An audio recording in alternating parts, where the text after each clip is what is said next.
Hi guys, it's Lionel and welcome to another episode of Technology in the World Today. Today we have a lot to talk about, starting from the contact tracing application, moving all the way to how Catholics celebrated Easter. We will talk about how Microsoft is offering healthcare protection to its workers, and also we'll talk about how the attempted use of 5G during this corona crisis has affected the security of some telecommunication companies such as Vodafone. So let's dive right into our program of the day. I hope you enjoy it.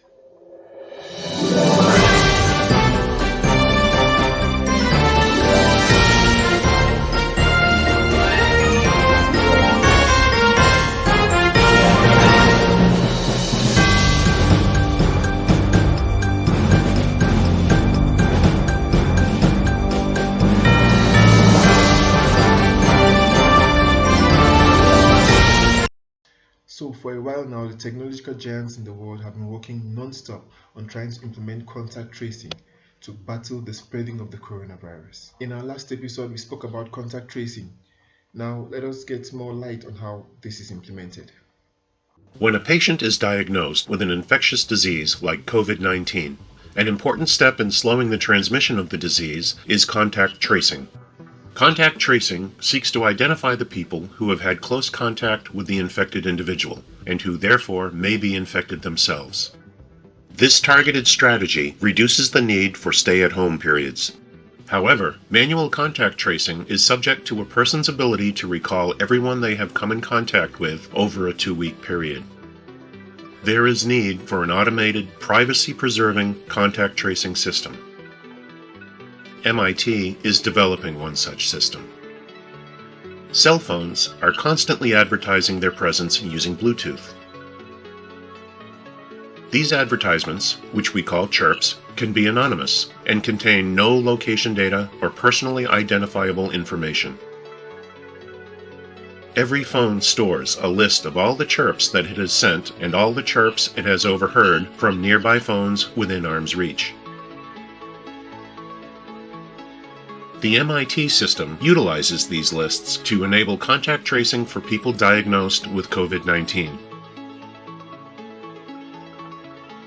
This system not only identifies contacts, it also estimates the distance between individuals, as well as the amount of time they spent in close proximity to each other. When a person is diagnosed with COVID-19, public health professionals would coordinate with the patient to upload the list of chirps sent out by their phone to a public database. Meanwhile, people who have not been diagnosed can have their phones do a daily scan of the public database to see if their phones have overheard any of the chirps used by people later diagnosed with COVID-19. This indicates that they were in close, prolonged contact with that anonymous individual. Depending on the circumstances of contact, they may be referred to the public health authorities, who may recommend varying courses of action, including symptom watch, testing, and self-quarantine. Now, in other news, let's talk about how Apple tracks changes in travel behavior. So, Apple has launched a tool that reveals changes in travel behavior of people who use its Maps app. So, the Mobility Trends report produces 3 daily percentage figures showing how many fewer people are traveling, that is, how many fewer people are driving, walking, and using public transport compared to before the lockdown was implemented. Now, it covers major cities and national figures for 63 countries. Hong Kong is included, but not mainland China. Now, it follows a similar effort by Google. Google's COVID-19 Community Mobility Report are arguably more detailed. They cover over 130 countries and also report on how busy different types of locations are. However, the research firm has only provided such data for 2 days since its launch on April 3rd. Now, the Apple technology correspondent says that as compared to Google, they are a few weeks behind. For example, in the application right now, they have just a few properties which are walking, driving, and transit, as compared to Google, which has measurements taken in shops, parks, grocery stores, and other locations. Anyways, the main idea behind the collection of all this data is for the data to be handed over to the government to make sure its citizens or the citizens of the country are maintaining the restrictions on the lockdown. So, Microsoft.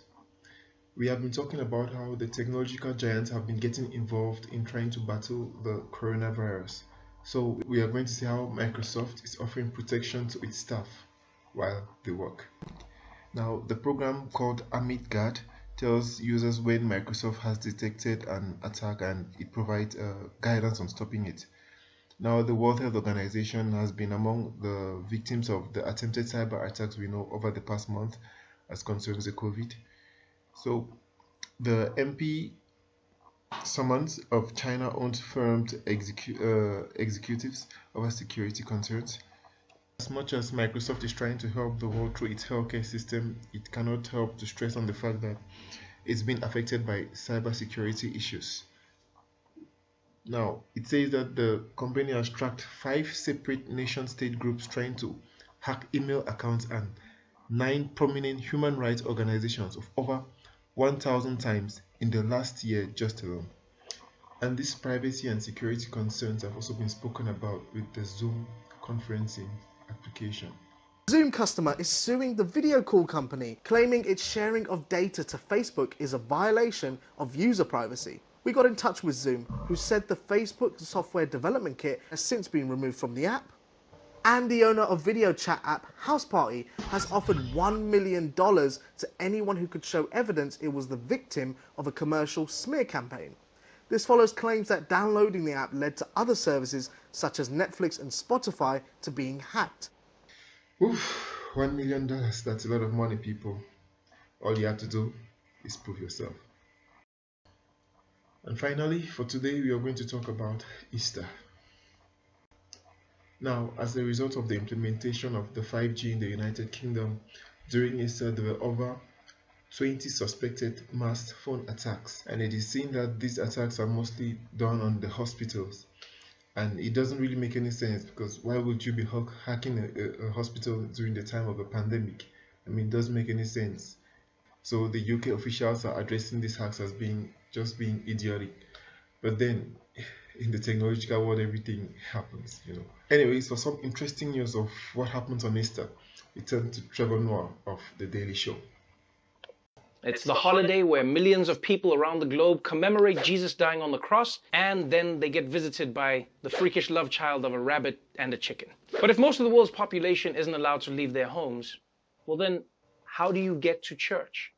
Well, thanks to technology, now the church can get to you. From a sunrise service in Larchmont, New York, streamed online, to the front lines at Memorial Hospital in Broward County, Florida. Easter, the most holy day on the Christian calendar, celebrated today around the world in most cases, to empty pews. The congregations instead connected like never before. The Pope, who is usually before crowds of tens of thousands in St. Peter's Square, instead delivered his message over the internet to the world's 1.2 billion Catholics. Yes, churches around the world were forced to hold their Easter services online. Online church just doesn't have the same feel.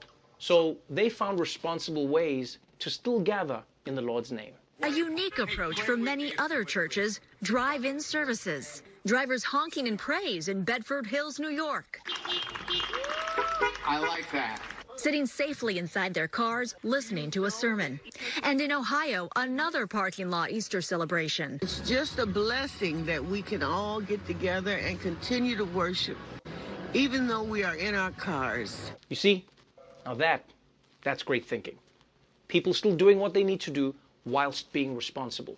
Well, this was an Easter unlike any we've seen around the world. Many religious leaders got creative to celebrate the holiest of days on the Christian calendar. One priest in Brazil went above and beyond.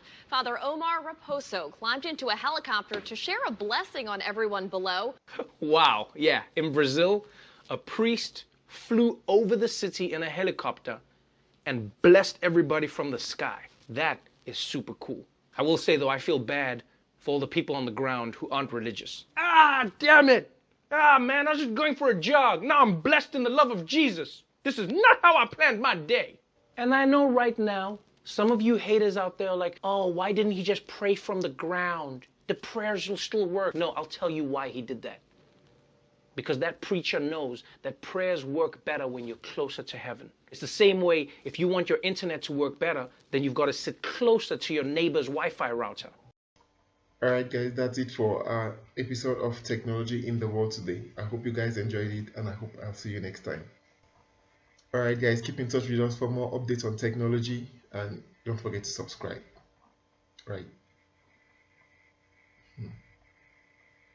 Somewhere here.